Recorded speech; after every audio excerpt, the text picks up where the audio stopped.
Monetize ka na ba sa content monetization tool? Ang bagong update ni Facebook? Pero wala ka namang kinikita. So baka naman hindi mo na turn on ang setting sa content monetization na kailangan para sumahod at kumita tayo dito sa Facebook. So tara guys, at ituturo ko sa inyo kung paano i-turn on ang setting na yan para kahit paano magkaroon na rin tayo ng kita dito kay Facebook. Tara, let's go!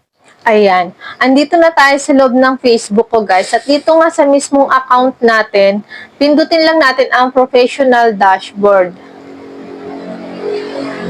Then, scroll.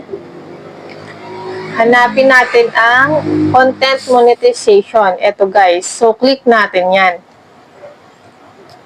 So, ayan. Then, dito sa setting icon sa itaas, sa kanan, pindutin lang natin yan. So, i-click natin ang content monetization settings. Ayan. Ayan guys. So, dapat naka-turn on yung dalawa na yan. Itong allow ads to be shown on your eligible reels. Ayan. Tapos itong allow ads to be shown on your eligible videos. Ayan guys. Kailangan naka-turn on yung dalawang yan guys. Para kumita na rin tayo dito kay Facebook kapag tayo na-invite na.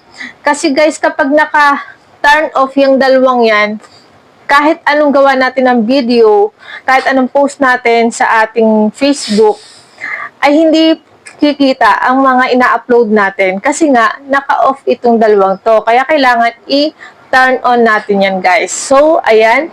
Alam nyo na guys sa mga baguhan na hindi pa alam, ayan. Gawin nyo na at para kumita na rin kayo dito sa Facebook. So, ayun lang guys.